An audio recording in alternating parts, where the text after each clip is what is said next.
রবিউল হোসেন নামে একজন ভাই জানতে চেয়েছেন, ইমাম সাহেব ভুলে সূরা ফাতিহার কোনো আয়াত যদি মিস করে ফেলে তাহলে কি করতে হবে? ইমাম সাহেব যদি সূরা ফাতিহা মিস করে ফেলেন, সেটা সম্পূর্ণ হোক অথবা আংশিক হোক, তাহলে তিনি সাজদায় সাহু দেবেন। আর যদি সাহু সাজদা দিতে ভুলে যান, তাহলে যদি মুসল্লিরা থাকে উপস্থিত, নতুন করে আবার নামাজ পড়ে নেবেন, তাদেরকে বলবেন, স্মরণ করাইয়া দিবেন যে ভুলের কারণে আমরা নামাজটা আবার পড়ছি। আর যদি ওয়াক্ত চলে যায়, মুসল্লিরা চলে যায়, তাহলে অতটুকু ভুল সহ নামাজ হয়ে যাবে, কারণ যেহেতু ফরজ লঙ্ঘন হয়নি। তো ইমাম ভুল করেছেন, তাই আশা করি আমরা আল্লাহ গুনাহ থেকেও তাকে নিষ্কৃতি দেবেন, নামাজ হয়ে যাবে। আজিজুল্লাহ নামে একজন ভাই জানতে চেয়েছেন, আসর ও ইশার নামাজের পূর্বে যে 4 রাকাত সুন্নাত পড়া হয়, ওই সুন্নাতে কি তাশাহুদ, দুরূদ শরীফ এবং দোয়া মাসুরা 2 রাকাত পরে সবটাই পড়া লাগবে? আসরের নামাজের পরে 4 রাকাত সুন্নাহ, এটা হাদিস দিয়ে প্রমাণিত নয়। এটা সুন্নাহ আজ-জায়েদা, যদি কেউ পড়তে পারে, কিন্তু এটা সুন্নাহ রাতেবা নয়। অনুরূপভাবে ইশারের নামাজের পূর্ব 4 রাকাত সুন্নাহ, এটা সুন্নাতে রাতেবা হিসাবে হাদিস দিয়ে প্রমাণিত নয়। যদি কেউ পড়তে চায় পড়তে পারবে। হ্যাঁ, যদি কেউ 4 রাকাত সুন্নাহ পড়ে ইশারের আগে অথবা আসরের আগে, তাহলে তিনি 2 রাকাত পড়ার পরে আত্তাহিয়াতু, এরপরে দুরূদ শরীফ এবং দোয়ায়ে মাসুরা উনি সবটা পড়তে পারবেন, কোনো অসুবিধা নেই।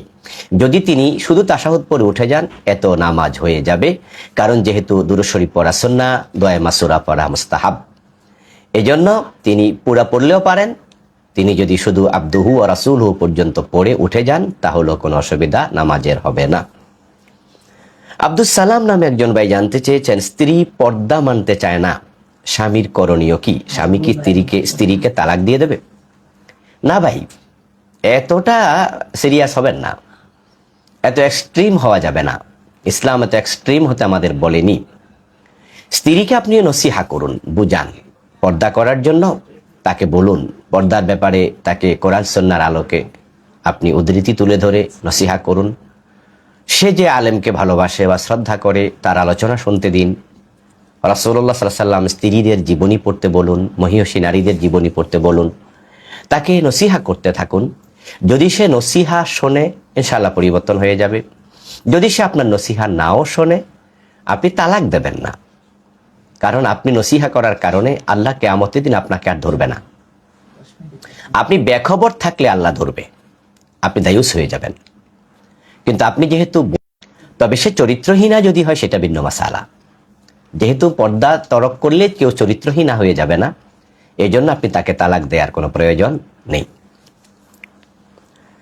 ফয়সাল ইকবাল নামে একজন ভাই জানতে চেয়েছেন, নামাজের প্রথম ও দ্বিতীয় রাকাতে যদি কেউ একই সূরা পড়ে, নামাজ হবে? আসছে আবার, একটু মাঝখান দিয়ে ডিস্টার্ব হয়েছেন। যদি নামাজের 2 রাকাতে একই সূরা পড়ে, তাহলে কি নামাজ হবে? অবশ্যই হবে, এতে নামাজের কোনো অসুবিধা হবে না। তবে এটা খেলাফে সুন্নাহ। আল্লাহ তাআলা কোরআন মাজিদে বলছেন, ফাকরাউ মা তায়াসসারা মিনাল কোরআন, তোমরা কোরআন থেকে তোমাদের জন্য যা সহজ সেখান থেকে তোমরা পড়ে নাও। তো যেহেতু কোরআন থেকে আপনার জন্য একই সূরা 2 বার পড়া সহজ, পড়ে নেন, হয়ে যাবে। তবে যদি আপনি আরো বেশি সূরা আপনার মুখস্থ থাকে, তাই আপনি একই সূরা পড়বেন না, বরং রাসূলের সুন্নাহ হচ্ছে ভিন্ন ভিন্ন সূরা পড়া, 1 পারা থেকে 30 পারার দিকে, উপর থেকে নিচের দিকে পড়া, এটা সুন্নাহ। ফাহিম আবরার নামে একজন ভাই জানতে চেয়েছেন, হানাফি মাযহাবের কেউ যদি রফে আদাইন করে, নামাজ হবে? হ্যাঁ, নামাজ হবে, কেন হবে না? রফে আদাইন করা সুন্নাহ, না করাও সুন্নাহ। বারবার হাত তোলা, রুকুতে যাওয়ার আগে তোলা, রুকু থেকে উঠে আবার তোলা, সিজদা থেকে উঠে হাত তোলা, এগুলো হাদিসে আছে। আবার একবার শুধু তাকবীরে তাহরিমার সময় রফে আদাইন করবেন, হাত তুলবেন, এটাও হাদিসে আছে। তো আমরা হানাফি মাসলাক যারা অনুসরণ করি, আমরা একবারই তুলি, বারবার তুলি না। কিন্তু যারা অন্য মাসলাক অনুসরণ করে, শাফি মাযহাবের লোকেরা, আহলে হাদিসের লোকেরা, হাম্বলি মাযহাবের লোকেরা, ওনারা বারবার হাত তোলেন, ওটাও হাদিস দিয়ে প্রমাণিত। এই জন্য কেউ হাত তুললে অসুবিধা নেই। হানাফি মাযহাব মানলে ওইটা করা যাবে না, এরকম তো না। মাযহাব তো এসেছে অনেক পরে। হ্যাঁ, ইমাম আবু হানিফা রাহেমাহুল্লাহ 80 হিজরিতে ইন্তেকাল করেছেন, জন্মগ্রহণ করেছেন, 150 হিজরিতে ইন্তেকাল করেছেন। উনি নিজেও তো মাযহাব বানিয়ে যাননি, আর অন্য অন্য ইমামরা তো আরো পরে এসেছেন, তারা কেউ মাযহাব বানিয়ে যাননি, তারা মাসআলা বলেছে। মাযহাব সৃষ্টি হয়েছে আরো অনেক পরে। তো এর আগের মানুষেরা কি ভিন্ন ভিন্ন হাদিসের আলোকে আমল করেনি? করেছে। কুফার লোকেরা, আব্দুল্লাহ ইবনে মাসউদ রাদিয়াল্লাহু তাআলা আনহু এবং উনার যারা অনুসারী ছিলেন, তারা কিন্তু একবার রফা আদায় করতেন। আবার যারা অন্য মাসলাক, যারা অন্য অন্য হাদিস অনুসরণ করতেন, তারা বারবার রফা আদায় করতেন। তো তখন তো মাযহাবই ছিল না। এই জন্য ইসলামকে আমরা মাযহাবের ভিতরে ঢুকিয়ে ফেলবো না।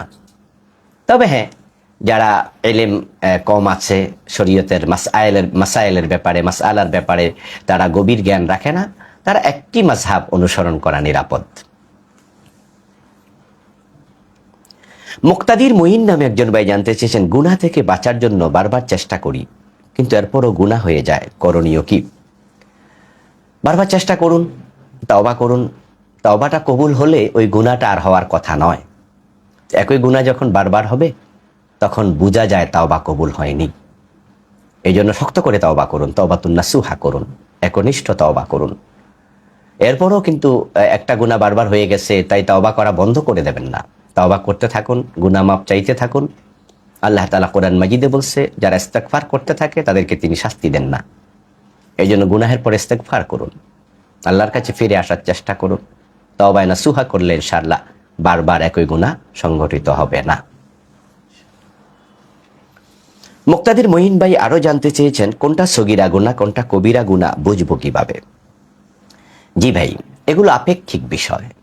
যে গুনাহটা বড় সেটা কবিরা, যেটা একটু ছোট সেটা সগীরা। যেমন কুফর, এটা বড় গুনাহ, এটা কবিরা। মিথ্যা বলা, এটার তুলনায় সগীরা। আপেক্ষিক। কিন্তু আমরা সগীরা এবং কবিরাকে আলাদা করি যেভাবে, শরীয়তের পরিভাষায় সেটা হচ্ছে যে গুনাহের জন্য জাহান্নামের ভয় দেখানো আছে, শাস্তির কথা উল্লেখ আছে, এবং যে গুনাহের কারণে শরীয়তের হুদুদগুলো, কাফারাতগুলো মানুষের উপরে হয়। যেমন 80 বেত লাগানো হবে মদ পান করলে, জেনা করলে শাস্তি দেয়া হবে, পাথর মারা হবে, অথবা 100 বেত্রাঘাত করা হবে। এরপরে সুদ খেলে পরে আল্লাহ তাআলা বলছে, আল্লাহ এবং তার রাসূলের সাথে যুদ্ধ ঘোষণা করো। হ্যাঁ, এই জাতীয় যে সমস্ত বিষয়ে হুমকি দেয়া আছে, ধমকি দেয়া আছে, যেমন বলা আছে আসফালা মিনাল কাবাইনি মিনাল ইজার ফিন্নার, কেউ টাকনুর নিচে কাপড় পরলে জাহান্নামে যাবে। এই যে হুমকি দেয়া আছে, এই জাতীয় বিষয়গুলো কবিরা গুনাহ হিসাবে ধর্তব্য হয়, গণ্য হয়। আর যেগুলোর ব্যাপারে শরীয়ত এরকম হুমকি দেয়নি, ধমকি দেয়নি, জাহান্নামের কথা বলেনি, অথবা আপনার কোন রকম হুদুদ, কাফারাত, কিসাস লাজেম করেনি, ওগুলাকে সগীরা গুনাহ বলা হয়।